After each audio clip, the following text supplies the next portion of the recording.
రావణుడు సీతను ఎలా అపహరించాలా అని నానా రకాలుగా ఆలోచించాడు. చివరికి రావణాసురుడు ఒక పన్నాగం పన్నాడు. వెంటనే రావణాసురుడు మారీచుడి ఆశ్రమానికి చేరుకున్నాడు. మారీచుడు ఒకప్పటి రాక్షసుడు. యజ్ఞ యాగాదులు చేస్తున్న మునులను ఇబ్బంది పెడుతూ ఒకనాడు రాముని బాణం రుచి చూశాడు. అప్పటి నుంచి నారచీర కట్టుకొని జటలు వేసుకొని నియమముతో జీవించసాగాడు. అటువంటి మారీచుడి దగ్గరకు వెళ్ళిన రావణుడు రాముడి గురించి పరిపరి విధాల చెడుగా చెప్పసాగాడు. నీకు తెలుసు కదా మారీచ, 14,000 మంది రాక్షసులను నియమించి మునుల యొక్క ధర్మాన్ని యజ్ఞాలని నాశనం చేయాలని చెప్పాను. నేను చెప్పిన పనులని వాళ్ళు ఎంతో శ్రద్ధాభక్తులతో ఆచరిస్తుండగా ఎక్కడి నుంచో రాముడు వచ్చి నా తమ్ముడినైన ఖరుడిని దూషణుడిని వాళ్లతో పాటు 14,000 మంది రాక్షసులను ఒక్కడే చంపేశాడు. నా మనసుకి ఎంత బాధగా ఉందో తెలుసా?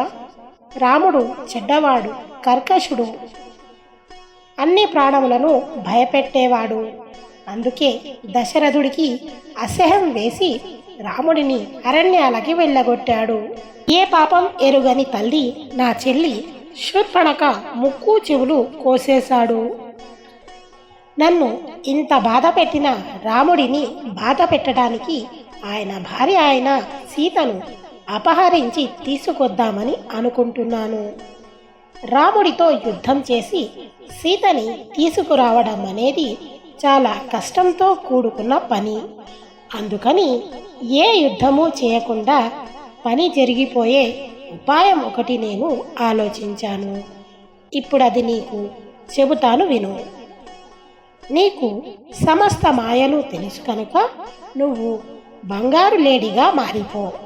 నీ ఒంటి మీద వెండి చుక్కలు ఉండాలి. ఇంతకు ముందు ఎవ్వరూ చూడని కొమ్ములు ఉండాలి. నువ్వు సీత కంట పడేటట్టుగా ఆశ్రమంలో అటు ఇటు పరిగెత్తు. అప్పుడు సీత నిన్ను చూసి ఆ మృగం కావాలి అని అడుగుతుంది. సీత కోరిక తీర్చడం కోసం రాముడు నీ వెనకాల వస్తాడు. అప్పుడు నువ్వు అదృశ్యమవుతూ కనపడుతూ రాముడిని చాలా దూరం తీసుకుపో.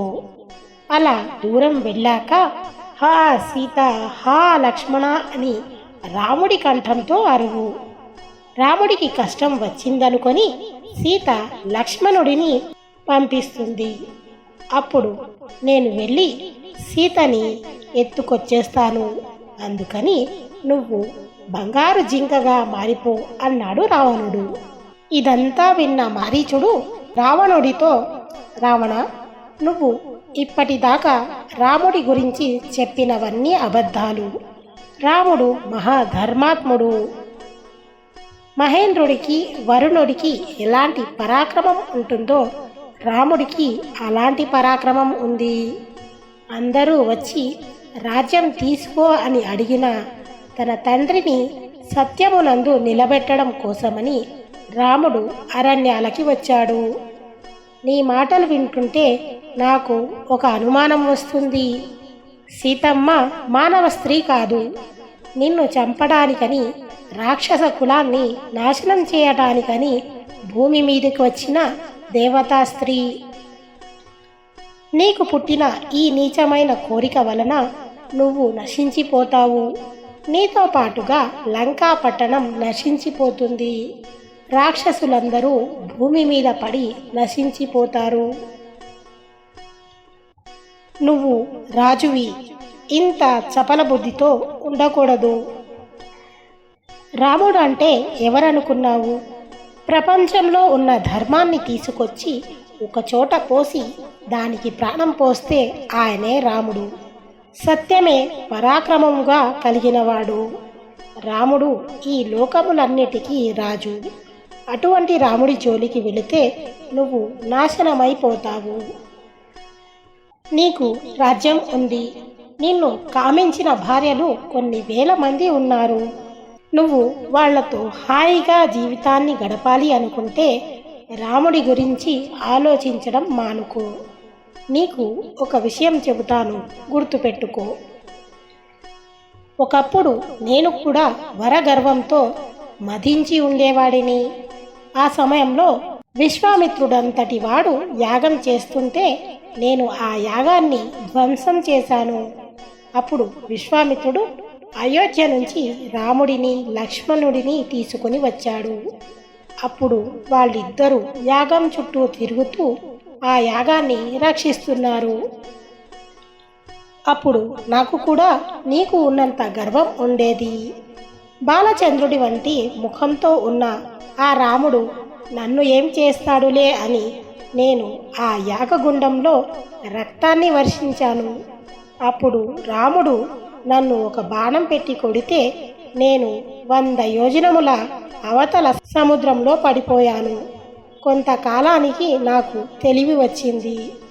అప్పటి నుంచి రాముడన్నా రామబాణమన్నా భయం నాకు. మారీచుడు చెప్పిన మంచి మాటలు తలకి ఎక్కకపోవటం వలన రావణుడు ఇలా అన్నాడు, అన్ని గొప్పలు చెబుతావేంటి రాముడి గురించి? రాముడు కేవలం ఒక మనిషి. నా దగ్గర రాముడిని పొగడద్దు. నా నిర్ణయం మారదు. నేను రాముడిని చంపేస్తాను. నీ సహాయంతోనే సీతను ఎత్తుకొస్తాను. నేను నిన్ను సీతను అపహరించడం కోసమని జింక వేషం వేయమన్నాను. అంతేకాని అందులో అపాయం ఉందా లేదా అని నేను నిన్ను అడగలేదు. ఇవన్నీ నిన్ను ఎవడు చెప్పమన్నాడు? నువ్వు పరిధిని మించి మాట్లాడుతున్నావు. నేను నీకు ప్రభువును. నువ్వు నా మాట వింటే నేను నీ పట్ల సౌమ్యంగా ఉంటాను. కాదంటే నేను నీకు యముడిని అవుతాను. నేను చెప్పినట్టు వెంటనే బంగారు లేడిగా మారి బయలుదేరు. జింకగా వెళితే రాముడి చేతిలో చస్తావో లేదో అన్నది అనుమానమే. కానీ వెళ్ళనంటే మాత్రం నేను నిన్ను చంపేస్తాను అన్నాడు. అప్పుడు మారీచుడు రావణుడితో, నీలాంటి దుర్మార్గుడు రాజుగా ఉన్న రాజ్యంతో పాటు ఆ రాక్షసులు నశించిపోతారు. నీకు పుట్టిన ఈ నీచమైన కోరిక వలన నీ సైన్యం కూడా నశించిపోతుంది. రాముడు చూస్తుండగా సీతమ్మని తీసుకురాలేవని నీకు తెలిసి రాముడు లేనప్పుడు సీతమ్మని అపహరించాలని ప్రయత్నం చేస్తున్నావు. నీకు తెలుసు నువ్వు పిరికివాడివని, యుద్ధంలో నిలబడలేవని. నువ్వు నా ప్రభువువి కనుక నా కొనప్రాణం వరకు నువ్వు చెప్పిన పనిని చేయడానికే ప్రయత్నిస్తాను. కానీ ఎప్పుడైతే ఈ పని చేస్తాను అన్నానో అప్పుడే నా ప్రాణాలు పోయాయి. ఇప్పుడు నీ ముందు ఉన్నది మారీచుడు అనే బొమ్మ. ఆ బొమ్మని నీకు నచ్చినట్టు వాడుకో. నీకు ఎంత చెప్పినా నువ్వు వినడం లేదు కనుక నీ కోరిక తీర్చే ప్రయత్నం చేస్తాను, పద అని అన్నాడు. రావణుడు మారీచుడు ఇద్దరూ కలిసి రాముడున్న ఆశ్రమం దగ్గరికి రథంలో దిగారు. అప్పుడు ఆ మారీచుడు ఒక అందమైన జింకగా మారిపోయాడు. దాని ఒళ్ళంతా బంగారు రంగులో ఉంది. దాని మీద ఎక్కడ చూసినా వెండి చుక్కలు ఉన్నాయి. ఇంద్రనీలము ప్రకాశించినట్లు దాని కొమ్ములు ప్రకాశిస్తున్నాయి. సగం నల్ల కలువ రంగులో సగం ఎర్ర కలువ రంగులో ఆ జింక యొక్క ముఖం ఉంది. దాని కడుపు ముత్యం మెరిసినట్టు మెరుస్తుంది. సన్నని కాళ్లతో ఉంది. సృష్టిలో ఇప్పటి వరకు ఎవరూ ఎరుగని రూపాన్ని మారీచుడు పొంది గంతులేసుకుంటూ ఆశ్రమంలోకి ప్రవేశించాడు. ఆశ్రమంలో అటూ ఇటూ తిరుగుతూ లేత చిగుళ్ళని తింటూ జింకలా ప్రవర్తించసాగాడు మారీచుడు. అదే సమయంలో సీతమ్మ పువ్వులు కోయడానికని అటుగా వెళ్ళింది.